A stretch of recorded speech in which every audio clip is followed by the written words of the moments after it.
नमस्कार मंडळी, श्री स्वामी समर्थ. स्वागत आहे तुम्हा सर्वांचं आपल्या मराठी यूट्यूब चॅनलमध्ये.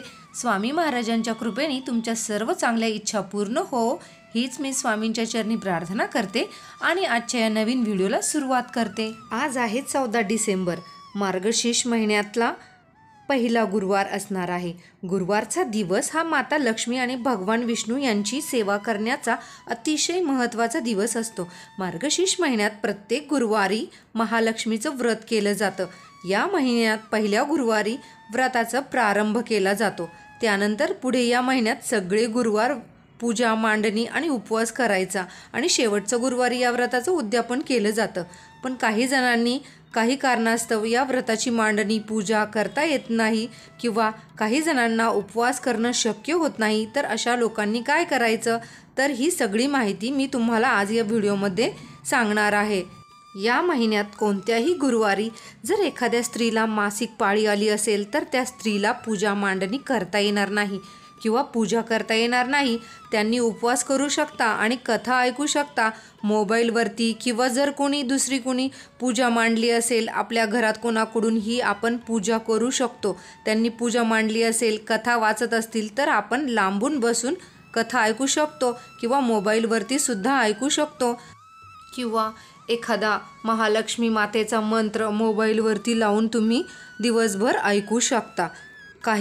काही करायचे असेल तर किंवा मनातल्या मनात देवीचं नामस्मरणसुद्धा तुम्ही करू शकता किंवा विष्णू सहस्त्रनामसुद्धा तुम्ही ऐकू शकता. मोबाईलवरती ऐकू शकता, काम करता करता सुद्धा ऐकू शकता, तरीसुद्धा चालेल. कारण माता लक्ष्मीला काय आवडते? माता लक्ष्मीला सर्वात जास्त भगवान विष्णूंची सेवा आवडते. जिथे विष्णूंची सेवा केली जाते तिथे माता लक्ष्मी अखंड वास करते. तिथेच माता लक्ष्मी ही कायम टिकून राहते असं म्हटलं जातं. त्यामुळे तुम्ही विष्णू सहस्त्रनामाचा श्रवण नक्की करायला पाहिजे. किंवा ओम नमो भगवते वासुदेवाय हा विष्णूंचा मंत्र आहे, तो तुम्ही मनातल्या मनात जप करू शकता. आता पहा, आज पहिलाच गुरुवार आहे आणि सध्या कुठल्याही स्त्रीला मासिक धर्म चालू आहे, तर त्यांनी पहिल्याच गुरुवारी पूजेची मांडणी करायची का? जर त्यांच्या घरामध्ये पूजेची मांडणी करायला दुसरं कुणीही नसेल, त्या एकट्याच असतील, तर मग काय करायचं? तर बघा, त्यांनी पूजेची मांडणी वगैरे काही नाही करायची. त्यांनी फक्त उपवास करा आणि कथा ऐकायची आहे. जर आपल्याकडे 5वी 6वी लहान मुलगी असेल किंवा त्यांना वाचायला येत असेल तर तुम्ही त्यांना वाचायला सांगून ही कथा ऐकू शकता. हे त्यांच्यासाठी सुद्धा चांगले राहील आणि कथा श्रवण केल्यामुळे आपल्यासाठी सुद्धा चांगलं राहील. आणि जरी वाचायला कोणी नसेल तर मग तुम्ही मोबाईलवरती ही कथा लावून ऐकू शकता. किंवा काही जणांना सुतक असेल तर त्यांना सुद्धा ही पूजा मांडता येणार नाही, त्यांनी सुद्धा फक्त उपवास करायचा आहे आणि कथा ऐकायची आहे. मात्र ज्या व्यक्ती पूजा करण्यासाठी काहीही प्रॉब्लेम नाही, त्यांनी मात्र या व्रताची मांडणी करायची आहे, पूजा करायची आहे. फक्त ती तुम्ही सोप्यात सोपी करू शकता. कारण या धावपळीच्या जगामध्ये बऱ्याच महिलांना वेळ नसतो. बऱ्याच महिला ह्या जॉब करत असतात किंवा आपल्या घरातील बाकीचे व्यक्ती हे जॉबवर जात असतील, त्यामुळे आपल्याला घरातील त्या लोकांचे डबे वगैरे करायचे असतात किंवा मुलांना शाळेत पाठवायचं असतं. त्यामुळे पहा, बऱ्याच महिलांना हा सकाळचा वेळ फारसा मिळत नाही. पण अशा दिवशी तरी त्या महिलांनी थोडंसं अर्धा तास लवकर उठायचं आणि त्यातून थोडासा वेळ काढायचा आणि सकाळी सकाळी पूजेची मांडणी करायची, सोप्यात सोपी मांडणी करायची. आता बघा, मार्गशीर्ष गुरुवारी बरेच जण खूप छान छान कलश सजावटी करण्यासाठी बराच वेळ लागतो, हे मला माहिती आहे. ज्यांना आवड आहे किंवा ज्यांना शक्य आहे त्यांनी नक्की करा. पण ज्या स्त्रियांना सकाळी सकाळी खूप कामं असतात तर त्यांनी साधा कलश मांडला आणि महालक्ष्मीचा फोटो ठेवला, त्यानंतर लक्ष्मी मातेचा फोटो ठेवला, पुढे एखादा पानाचा विडा आणि त्यावर 5 प्रकारचे साहित्य किंवा त्यानंतर दिवा, अगरबत्ती आणि नैवेद्य, तुम्ही साखर किंवा दूध साखर सुद्धा ठेवू शकता. अशी आपली सोपी साधी पूजेची मांडणी आपली पटकन होते. फक्त ती मनोभावे करावी. बाकी त्यामध्ये आपण किती सजावट करतोय याला काहीही महत्त्व नाही.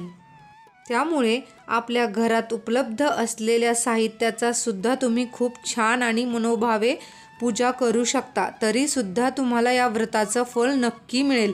त्यानंतर काही जण उपवास करणं शक्य होत नाही, म्हणजे काही व्यक्ती वारंवार आजारी असतील, त्यांना उपवास करणं शक्य होत नाही, म्हणजे रोजच्या गोळ्या औषधं त्यांना बऱ्याच असतील, तर अशा व्यक्तींनी उपवास नाही केला तरीसुद्धा चालेल. कारण आपल्या शरीराची, आपल्या तब्येतीची काळजी घेणेसुद्धा तेवढेच महत्त्वाचे आहे. आणि गर्भवती महिलांनी सुद्धा आपल्या बाळासाठी हे व्रत 1 वर्षभर नाही केलं तरी चालेल. तुम्ही पुढच्या वर्षी ते व्रत करू शकता. मात्र काही व्यक्ती खूप अवघडलेल्या असतात, काहीही खाण्यापिण्याची इच्छा होत नाही किंवा बसायला उठायलाही खूप त्रास होतो. त्यांनी मात्र पूजा मांडणी किंवा उपवाससुद्धा नाही केला तरीही चालेल, म्हणजे 1 वर्ष हे व्रत नाही केलं तरीसुद्धा चालेल. मात्र पुढच्या वर्षीपासून तुम्ही हे व्रत करू शकता, काहीही प्रॉब्लेम नाही. मग अशा गर्भवती स्त्रिया काय करावं, तर देवीच्या मनातल्या मनात देवीचं नामस्मरण करावं किंवा मोबाईलवरती सुद्धा गुरुवारची कथा ऐकू शकता किंवा आरामात खुर्चीवरती बसून सुद्धा ही कथा तुम्ही वाचू शकता किंवा ऐकूसुद्धा शकता. महालक्ष्मीचं नामस्मरण करावं, उलट ते आपल्या बाळासाठी सुद्धा चांगलं राहील. तर काही वेळा आपल्याला शक्य होईल तेवढ्या गोष्टी नक्की करा. आपण हे नक्कीच करू शकतो. पण ज्या स्त्रियांना पूजा करायची काहीही अडचण नाही, तर त्यांनी शक्य असेल ते दिवसभरामध्ये कधीही निवांत वेळेस ही पूजा करू शकता. नाहीतर मी मगाशी सांगितले आहे त्याप्रमाणे सोप्यात सोपी पूजा जर तुमची लगेच होणार असेल, तर मग तशी सुद्धा तुम्ही करू शकता. देवीची कोणतीही गोष्ट मनोभावे केली तर आपल्याला त्याचं फळ हे नक्कीच मिळेल. त्यामुळे तुम्ही अशा पद्धतीने सुद्धा पूजा करू शकता. कोणत्याही स्त्रीला एखाद्या गुरुवारी जर अडचण आली आणि त्यांच्या घरामध्ये कोणीही पूजा करण्यासाठी नसेल, तर त्यांनी फक्त उपवास करायचा, कथा ऐकायची आणि पूजा मांडणी नाही केली तरीही चालेल. तर अशा प्रकारे आजच्या व्हिडिओमध्ये मी ज्यांना पूजा करणं किंवा उपवास करणं शक्य होत नाही, तर त्यांनी काय काय करावं हे मी सांगण्याचा प्रयत्न केला आहे. कसा वाटला तुम्हाला आजचा व्हिडिओ?